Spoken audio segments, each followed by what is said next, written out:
मोक्षमार्गस्य नेतारं भेत्तारं कर्मभूरतां ज्ञातारं विश्वतत्त्वानां वन्दे तद्गुं वन्दे तद्गुं वन्दे तद्गुं। बोलिए देवाधिदेव प्रथम तीर्थंकर श्री आदिनाथ भगवान की, मूल नायक श्री पार्श्वनाथ भगवान की, वर्तमान शासन नायक श्री महावीर भगवान की, अहिंसा परमो धर्म की, आचार्य गुरुवर श्री विद्यासागर जी महाराज की, आचार्य गुरु श्री आर्य सागर जी महाराज जी की, आचार्य संघ की जय। श्रद्धालु बंधु, अभी स्वस्थता की बात कही जा रही थी। वास्तव में स्वस्थता तो वही है जहाँ स्व स्थित हो जाए, अपनी आत्मा में स्थित हो जाए, वही स्वस्थता है।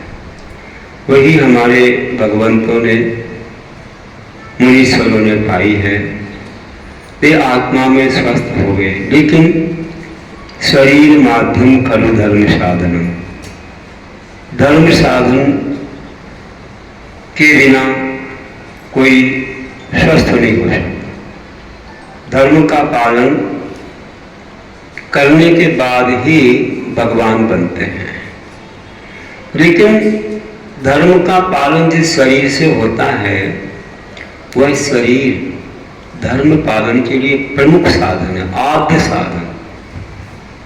क्या बोला कि ये शरीर माध्यम खलु धर्म, तो ये शरीरम आद्यम साधनम, धर्म के लिए आद्य साधन है। अगर शरीर स्वस्थ होगा, देखो सबसे जरूरी बात क्या है कोई कार्य करने के लिए? शरीर। और शरीर के लिए सबसे जरूरी बात क्या है? आहार। आहार और शरीर मिला तो काम बन गया। फिर तो शरीर की रक्षा के लिए वस्त्र, आभूषण, ये वो, मकान, दुकान सब चाहिए।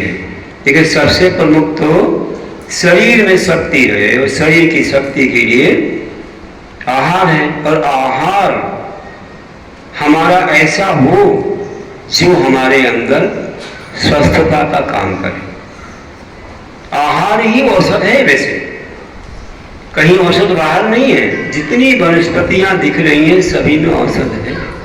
आप जो खाते हो वह भी औषध है।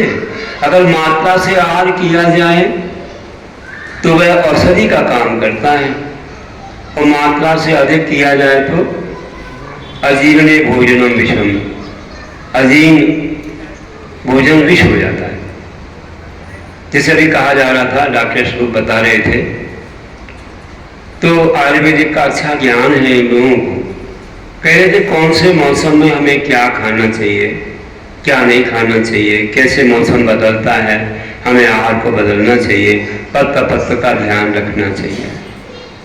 तो ऐसे चरक संहिता वगैरह में कहा गया है कि पथे सती कदापश्य किम औषधे निःसेवने, पथे असती पदार्थस्य किम औषधे निःसेवने। अब बताइए कि जो पत्थ का सेवन करता है, वह भोजन संबंधी सभी जो भी नियम पालन करता है, उसे औषधि की क्या आवश्यकता है? बताइए, कोई आवश्यकता नहीं है। और जो व्यक्ति नियमों का पालन नहीं करता है, उसे भी औषधि की कोई आवश्यकता नहीं है, उसका कोई प्रभाव ही नहीं है। आप समझ गए? एक वैद्य थे सागर के पास, गणेशगंज शाहपुर, सुनते हैं हम लोग, वहाँ कई बार गए। वे वैद्य क्या करते थे, कोई भी रोगी आया, बहुत अच्छे वैद्य, नाड़ी वैद्य और वैसे ही बहुत अनुभवी, तो कहते थे देखो भाई, मेरे पास आए हो, रोग में समझ गया हूँ, औषधि दूंगा, तुम्हें पथ्य का पालन करना है, ये वस्तु नहीं खाना है, बस बाकी खाते हो जो भी है मात्रा से खाओ, ये चीज नहीं खाना। और 3 दिन की औषधि है, 3 दिन के बाद मेरे पास नहीं आना, 3 दिन के बाद आना ही नहीं। अगर पथ्य पालन करोगे तो आना पड़ेगा नहीं, रोग ठीक हो जाएगा, और पथ्य पालन नहीं करोगे फिर आओगे तो हम औषधि देंगे नहीं, आपका इलाज हम करेंगे नहीं, यहाँ आना ही नहीं। 3 दिन का है, करोगे तो ठीक हो जाओगे, नहीं करोगे तो हम तुमको ठीक नहीं करेंगे। कोई सेंस नहीं, कोई मतलब नहीं।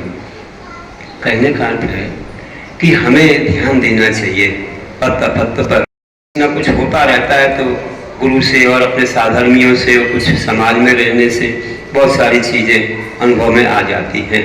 कुछ अपने पूर्व वातावरण में भी सुन रखी थी गृहस्थाश्रम में, तो कुछ बातें हमने एक जो काव्य बनाया सदाचार सूक्ति काव्य, करीब 600 सूक्तियों में है, तो उसमें प्रयोग किया। एक आहार औषध नाम का अध्याय जिसको दृश्य रूप से बनाया, उसमें कुछ लिखा और कई वैद्य लोगों ने, कई डॉक्टर्स लोगों ने इसको पढ़ा और कई आलेख तैयार किए। 2-3 बार से संगोष्ठियां हो रही हैं, काफी आलेख तैयार हो गए और प्रकाशित भी हुए कई जगह। अभी भी एक आलेख की पुस्तिका बनाई गई। तो उन्होंने हमारी सूक्तियों का प्रयोग किया और ये सूक्तियां हमारी क्या हैं, ये तो अनुभव जो पूर्व में हुए उन लोगों से प्राप्त हुए हैं। इसमें लिखा था जैसे पत्य अपत्य में सुख व खेद हो, हित्वा हित का आयुर्वेद। आयुर्वेद क्या है? आयु का ज्ञान, जीने की पद्धति का ज्ञान है। पत्य होता है तो सुख होता है, अपत्य होता है तो दुख होता है। पत्य में हित है, अपत्य में अहित है, इस बात का ध्यान रखना है। आहार निद्रा ब्रह्मचर्य में सजग स्वस्थ हो निजी शरीर में। आहार व्यवस्थित होता है, निद्रा भी सही समय से होती है। कहा 6 घंटे निद्रा पर्याप्त है। 10 बजे से 4 बजे खुल जाएगी, अपने कार्यक्रम में लग जाइए। अब कोई काम नहीं है तो फिर उड़ के सो जाते हैं, कोई मतलब नहीं। आजकल तो ऐसा हो रहा है 12-1-2 बजे तक जगेंगे और दिन में सोते रहेंगे। आज का मानव सनलाइट में तो सो रहा है और ट्यूबलाइट में जग रहा है, उल्टा काम कर रहा है। तो हम तो मानव हैं, दानव नहीं हैं, कुंभकर्ण नहीं है या कोई दूसरे नहीं है, निशाचर नहीं है। हम तो दिन में चर्या करते हैं और पशु पक्षी आपको बता दें कितनी भी लाइट कुछ भी हो तो रात में विश्राम ही करते हैं। सूर्य का सही उपयोग, उसके रोशनी प्रकाश का उपयोग हो। हमारे तत्वावधूत में कहा है कि क्या बोला है, आलौकिक पान भोजन। आप देखेंगे 7वें अध्याय में आलौकिक पान भोजनानी पंच, जो 5 भावनाएं बताई हैं अहिंसा व्रत की, उसमें दिन में आलोक मतलब सूर्य प्रकाश में भोजन पान करना चाहिए। सूर्य उदय होने के बाद 72 मिनट 3 घटिका प्रमाण समय निकलने के बाद भोजन करना है, जिससे वे जीव जंतु समाप्त हो जाते हैं, छुप जाते हैं। और शाम को 72 मिनट पहले 3 घटिका, 1 घटिका 24 मिनट की होती है, 72 मिनट पहले आहार छोड़ देना चाहिए, क्योंकि पहले जीव उत्पन्न होने लग जाते हैं। ये व्यक्तियों का तो नियम होता ही है, सामान्य लोग भी पालेंगे तो बहुत अच्छा होगा। तो आहार भी जैसे कि तामसिक, राजसिक और सात्विक। तामसिक आहार अपने लिए बाधक है। जितने भी ये आमिष वगैरह है, मध्य मांस वगैरह है और या जमी कंद वगैरह है, जिनमें ज्यादा जीव पाए जाते हैं वे तामसिक होते हैं, हमारे भावों को गहल कर देते हैं, अपने भावनाएं विपरीत हो जाती हैं और धर्म में मन नहीं लगता, जैसे वैद्य जी कह रहे थे। बहुत अच्छा बताया।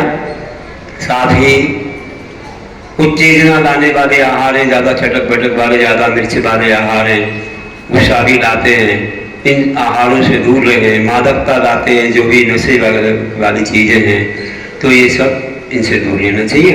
राजसिक आहार ना करे तो अच्छा, और करे तो कभी पर्व दिन में आप पकवान खाते हो, कोई बात नहीं, लेकिन रोज खाने लग जाओ तो फिर बीमार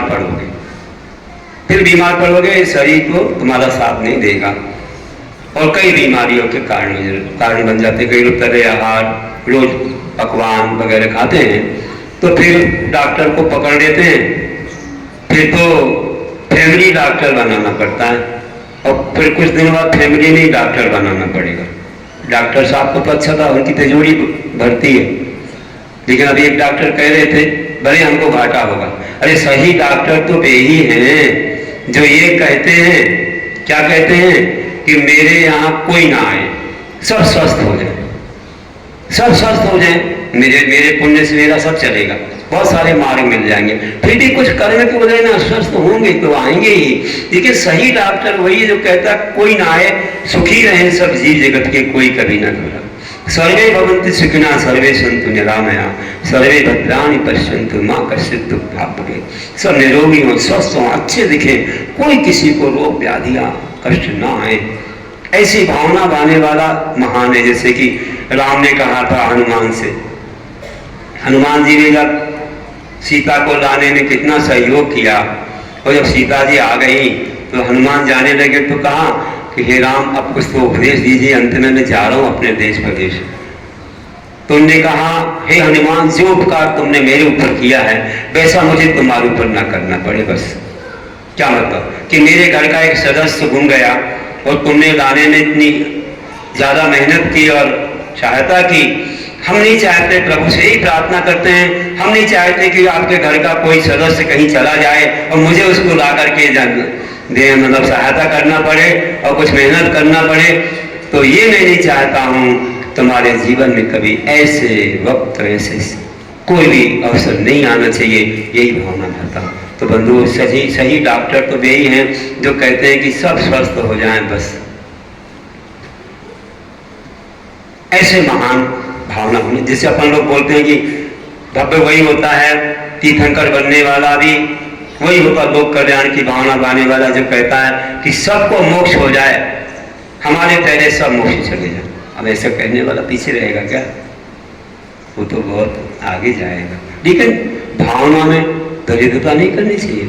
इस प्रकार से हम जाने तो और भी बहुत सारी बातें इस आहार औसत दृश्य में अपन ने रखी हैं। 80 पद्यों में बनाया, कई लोगों ने इसकी कविताएं देके अपने आलेख तैयार किए, एक एक में बहुत अच्छा अर्थ भरा हुआ है, इसलिए आप देखेंगे, पढ़ेंगे। अभी अपन लोग सदाचार सूक्ति का भी पढ़ रहे हैं, रोज सुबह उस पर प्रवचन हो रहे हैं। अभी ये दृश्य नहीं आया है, जब आएगा तो हम आपको और विशेष खोल करके बताएंगे कि मंद मध्य तीक्ष्ण अग्नि में योग पाछो जठराग्नि में, अपनी अग्नि जैसी रहती है, मंद मध्य तीक्ष्ण है, उस प्रकार का आहार उसे दिया जाता है और ये मौसम के अनुकूल चलती है।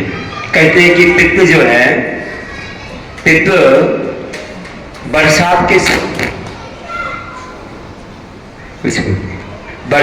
समय पित्त पैरों में चला जाता है, तलवों में। ठंडी के समय पित्त का असर छाती पर होता है और गर्मी के समय मस्तक पर होता है। ऐसा एक हम लोगों के संग में कहा करते थे।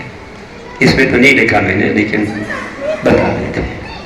तो ऐसा वह अपनी रक्षा भी करता है, जैसे छाती में आ गया तो आपकी रक्षा करेगा, ठंडी में, ठंडी से आपको बचाएगा। यही से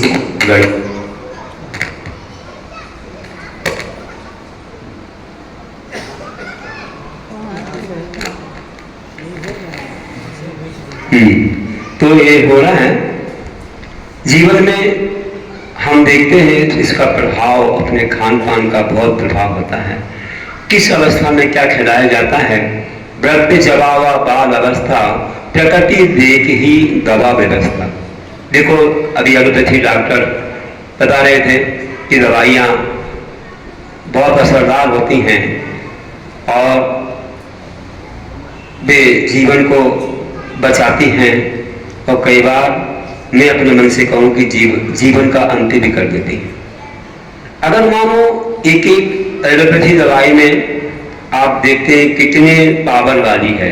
बच्चे को कितने पावर की देना, जवान को वृद्ध को कितनी देना, कितने बार देना, भोजन के पहले देना, बीच में देना, अंत में देना। डॉक्टर पूरा बताता, तुम कहीं से लेके खा लो तो कोई भी घटना घट सकती है। इसे दवा पर लिखा जाता है आप डॉक्टर की परमिशन है, ये नहीं कि आप कहीं से ले लो, चलो भैया अध्यक्ष साहब की दुकान है वो खरीदी वो खा ली, तो अध्यक्ष साहब को प्लास्टिक देना पड़ेगा, कुछ हो गया। हाँ, थोड़ा बहुत अनुभव तो उन्हें हो जाता है, इसलिए तो कोई बात नहीं है। समाज में कई दुकानें रहती हैं, थोड़ा अनुभव हो जाता है इसलिए बता देते हैं, लेकिन बहुत रिस्क की बात है, बहुत संभल के लिए। इसे डॉक्टर की एडवाइस, डॉक्टर से कंसल्ट करना बहुत आवश्यक है। तो अब एमजी वगैरह बोलते हो, दवाइयों में कुछ ऐसा सब रहता है संबंध। तो अब जैसे माताएं जानती हैं, दूध है मलाई पड़ गई, मलाई पड़ गई तो दूध तो पिलाते हैं, बच्चे को दूध पिलाते हैं तो मलाई को पीछे फूंक देते हैं, और जवान को पिलाते तो आगे फूंक देते हैं। क्यों फूंकते हैं?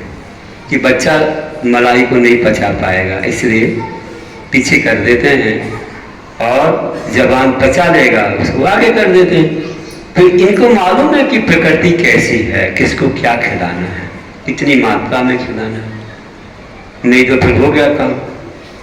बड़े 2-4 लड्डू खा लेंगे और छोटे बच्चे को खिला दोगे तो क्या होएगा, फिर डॉक्टर के पास जाना ही पड़ेगा। तो कह देते अब लड्डू नहीं है, खाली डब्बा दिखा देते हैं, है ना।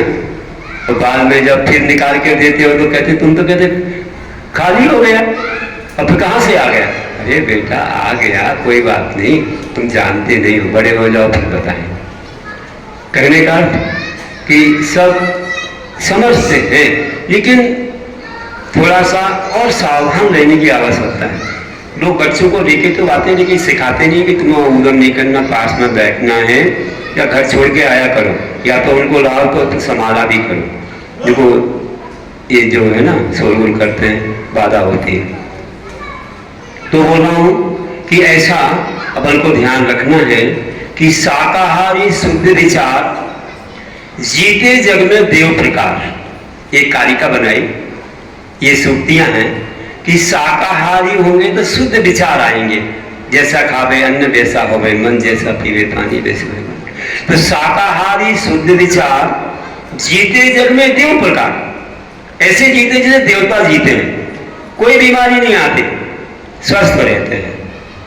लेकिन शाकाहार भी कितना करना, कब करना? देखो इसी में लिखा है कि दिन में खाते भजते नाथ रहे निरोगी सबके साथ। दिन में खाते हैं तो और अच्छे से भगवान का भजन करते हैं तो निरोगी रहते हैं और सबके साथ रहते हैं। ये तो पहले ही चले जाते हैं यहाँ से सबको छोड़ करके, बाल बच्चों को भी तड़पता छोड़ जाते हैं। ऐसा ना हो, हम क्यों ऐसा करते हैं? हमने कहा तुम्हारा शरीर राष्ट्रपति से ज्यादा कीमती है।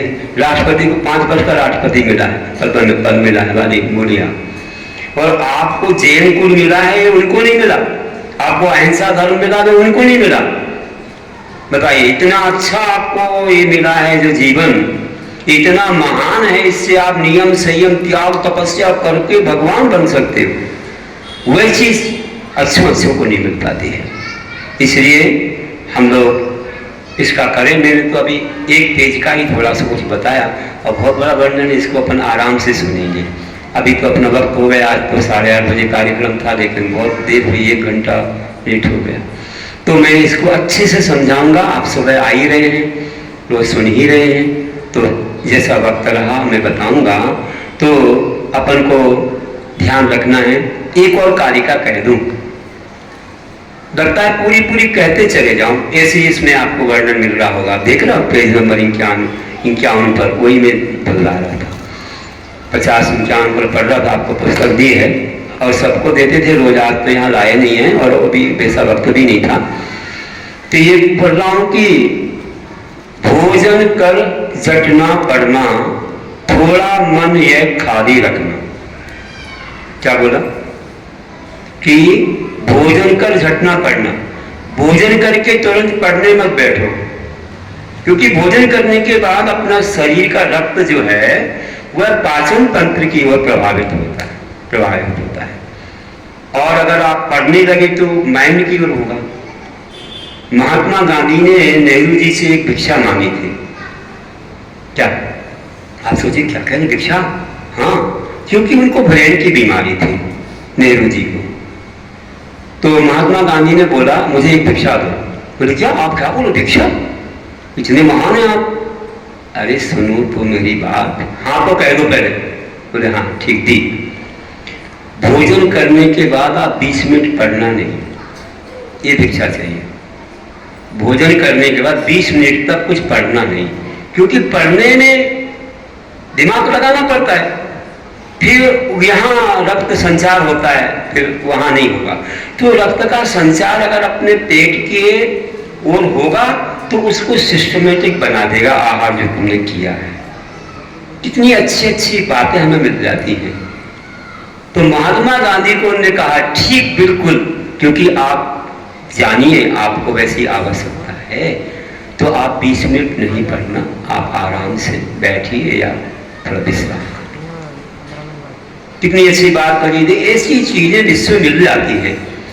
आप लोग भी ध्यान रखिए कि भोजन करने का, जैसे बच्चों की छुट्टी होती है ना तो माँ भोजन के लिए नहीं होती है। जब लॉन्ग रिसेस होती है तो उन्हें खाना और थोड़ा सा मनोरंजन, घूमना गावना, खेलना कूदना, ना कि पढ़ना। एकदम खाओ 10 मिनट में आ जाओ क्लास में, नहीं।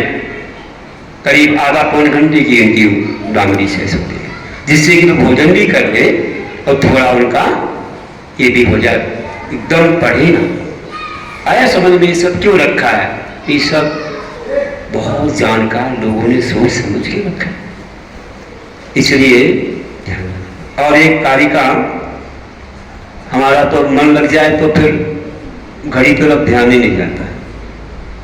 गर्म जल हो सुपाच रहा है, उबले अमृत वाच रहा है। ये लिखा था कि गर्म जल हो सुपाच रहा है, उबले अमृत वाच रहा है। बिना ना उबला भोज कभी हो, फिर बीमारी कभी नहीं। ऐसी बातें कुछ लिखने में आ गई। देख रहे हैं आप कि गर्म जल सुपाच्य है। देखो वैद्य लोग कहते हैं जब कोई बीमार हो जाए पानी को इतना उबालो 25% रह जाए, अमृत हो जाता है। कुछ लोग मेरे को बोले स्वास्थ्य जब ठीक नहीं था मैं पानी ले, कि वो पानी क्यों लिया जाए, पानी तो पानी है। नहीं, वैद्य ने कहा कि वो वाला पानी में अमृत इतना हल्का हो जाए कि लीवर पर कोई भी ज्यादा प्रभाव ना डाले, वजनदारी ना हो। और इतना ही नहीं, अगर और भी कुछ आवश्यकता हो शीतलता की तो चांदी डाल करके उबालना है,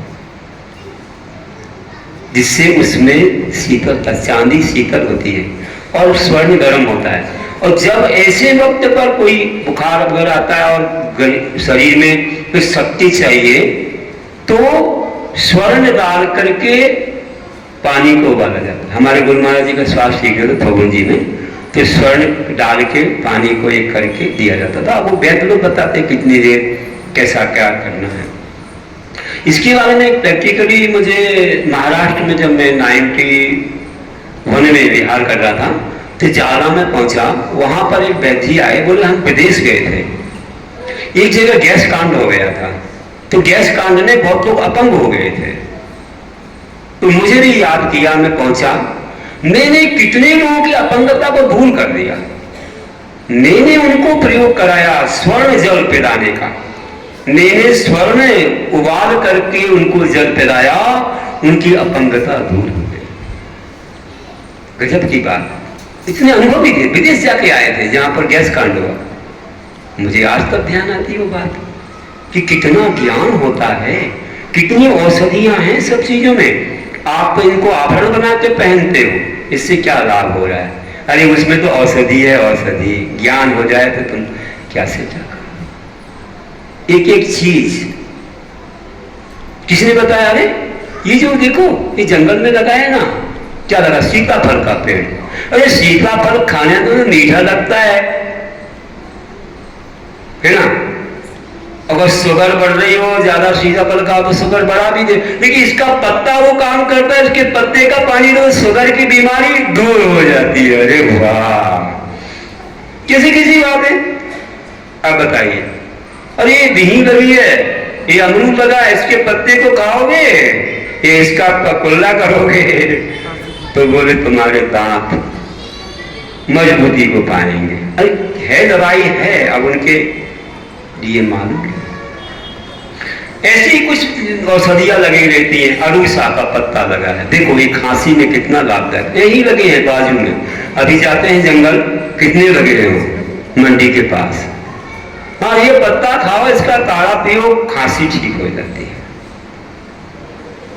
और अकौआ का पत्ता लगा है, दूध निकलता है, उसके दूध को ले तो कई रोग ठीक हो जाते हैं, पीलिया ठीक होता है। ये कितनी सारी बातें बताते हैं, ये नुस्खे हैं। इसमें भी कई नुस्खों पर चर्चा की है। आप इस काव्य को पढ़ेंगे, बहुत सारी चीजें आएंगी। अभी तो मैंने नए नुस्खे और बता दिए। बहुत सारी चीजें जितने लोगों से मिलते हो ना, नई नई चीजें आपको मिलती हैं। पिछली बार तो 33 डॉक्टर आए थे अशोक में, 33 डॉक्टर जो संगोष्ठी की थी। कितना अच्छा कार्यक्रम हुआ था। ऐसे कंसल्ट भी किया है, ऐसे काउंटर लग गए, सब बैठे और उनके पास सब लोगों ने आकर के अपने अपने रोग व्याधि के बारे में पूछा। 400-500 लोगों ने। ऐसे ही अशोक गार्डन भोपाल में हुआ था, वहाँ भी ऐसे ही बहुत सारे डॉक्टर्स आए थे। अब सब दूर पड़ता है, यहाँ जो परिचित थे वे दूर हैं, उनका 2 दिन खराब हो जाते हैं, उनके यहाँ कुछ कुछ अभी दिक्कतें हैं, कुछ कारण हैं, नहीं उपस्थित हो पाए। फिर भी इतने दूर से आए, देखो जयपुर से आए, कोई कहीं से आए, ये भी कोई कम नहीं है। तो हम तो और भी आपको बुलवा देते। हमारे संघ में महाराज लोग भी हैं, वे भी जानते हैं, बहुत सारे अनुभव हैं, लेकिन वक्त इतना है, हर कार्यक्रम लेट शुरू होता है, फिर हमारे लिए समय नहीं बचता। अब देर हो गई, बताओ, अब देर हो गई, इसलिए यहीं पर पूरा करेंगे। फिर तो हम कहते ही रहेंगे, आप आते ही रहोगे, बताते रहेंगे रोज, तो अपन बाद में सुनेंगे। ज्यादा अभी नहीं कहते हैं, बस एक ही कहता हूं बात 4 लाइनों में कि ज्ञानी लोग क्या कहते हैं कि रोगी के लिए यथा विश्राम चाहिए। विश्राम भी आवश्यक है। विश्राम किए बिना कई लोगों को काबू में नहीं ला सकते हैं, इसलिए विश्राम चाहिए। ज़्यादा बीमार हो तो 8 घंटे नींद चाहिए, वृद्धों को बालक को भी चाहिए, स्वस्थ को 6 घंटे में पर्याप्त है। तो विश्राम चाहिए। रोगी के लिए था विश्राम चाहिए, योगी के लिए समुचित ध्यान चाहिए। अभी ध्यान पर अपने करीब 1-1.5 महीने प्रवचन चले थे। मैंने जो सम्यक ध्यान शतक बनाई है उस पर अपन ने बहुत सुना था। तो योगी के लिए समुचित ध्यान चाहिए और सच्चे सुख का सूत्र यही है बंधुओं की, और सच्चे सुख का सूत्र यही है बंधुओं की। धर्म साधने के लिए, धर्म साधना के लिए सदा गुरु से ज्ञान चाहिए। धर्म साधना के लिए सदा गुरु से ज्ञान चाहिए। ये आपके सामने आए, इन्हें अपना माल दिखाया, आपने क्या खरीदा, क्या पाया? कुछ तो कहो कि आज हम जैसे कह रहे थे कि बाजार की वस्तुओं में क्या क्या मिलता है आजकल के फास्ट फूड। मैंने कई बार बताया, पिक्चर भी दिखाई गई थी यहाँ, बहुत अच्छी पिक्चर आधा घंटे की दिखाई गई, पूरे फैक्ट्री में कैसे बनाते, ओरिजिनल चित्र आपको बताए गए, वीडियोस, और उसमें गवर्नमेंट समझा रही है, ऊपर गूगल से लेकर के पिक्चर बनी है, बहुत अच्छी है, आप देखेंगे। और एक बच्चे की कहानी भी थी, उसे कैसे कैंसर हुआ। तो मैं आपको कह रहा हूं कि इन फास्ट फूड में एक पुस्तक निकली, जानिए, उस वहां पर लिखा है कि यूरोपियन पद्धति को भारत ने स्वीकार किया। वहां पर बाल, पंख, सींग, नाखून, चर्बी, अंडे की जर्दी को मांसाहार नहीं मानते, जबकि हमारे यहाँ शरीर की हर चीज नॉनवेज है कि पेड़ पर थोड़ी लगती है। उसको मिला करके भी ग्रीन सिंबल लग रहा है यूरोप, उसी को भारत ने स्वीकार कर लिया, पूरा वहां पर प्रमाण दिया हुआ है कि ये नॉनवेज नहीं है। इन चीजों को मिला करके भी ग्रीन सिंबल लग रहा है, तो आप समझ रहे शाकाहारी है। कुछ उनको उन्होंने कोड नंबर दिए हैं, वो कोड नंबर बताएगा, कोई पढ़ता नहीं है, इतने छोटे रहते हैं, कोई पढ़ता नहीं है। आपको पुस्तक जानिए, पुस्तक सबको मिली होगी या व्हाट्सएप पर आई होगी, उसमें पूरा दिया हुआ है कौन कौन सा पदार्थ, इनके कितने आइटम, वैरायटी, इनमें नॉनवेज है, ये शाकाहार नहीं है, वहाँ लिखा हुआ है। फिर भी आप आंखों पर पट्टी बांध के खाते जाओगे तो कैसे जिन धर्म का पालन करोगे? अगले जन्म में आपको मिलेगा ऐसा परमो धर्म? आपको ऐसे जाति में जन्म ही नहीं मिलेगा।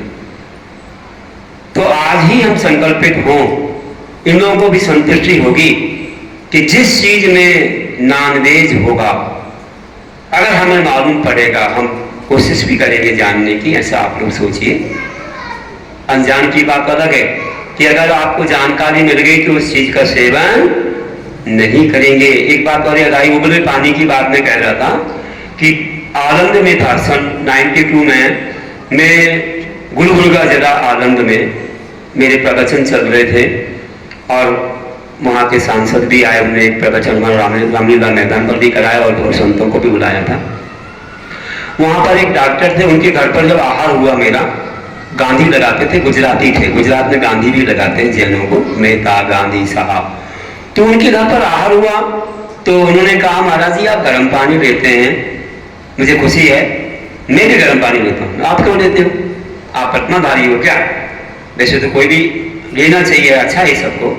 नहीं महाराज जी, मैं कोई अनुरोधी पद्माधारी नहीं हूं, लेकिन मैं गर्म पानी इसलिए लेता हूं कि गर्म पानी सुपाच्य होता है और अपने शरीर को, अपना शरीर का जितना टेम्परेचर है उतना गर्म लेने से हमारे शरीर को मेहनत नहीं करना पड़ती है, अन्यथा उसको पचाने के लिए उसे गर्म बनाना पड़ता है। और कई बार अगर कुछ ठंडा ज्यादा ही हो गया तो गले पर असर कर देता है, गला लग जाता है, सर्दी जुकाम हो जाता है, तो ये सुपाच्य होता है, अमृत तुल्य होता है। मैं भी गर्म पानी पीता हूँ। अगर मैंने कहा वाह, एक डॉक्टर के मन में आया स्वास्थ्य के लिए गर्म पानी पीना।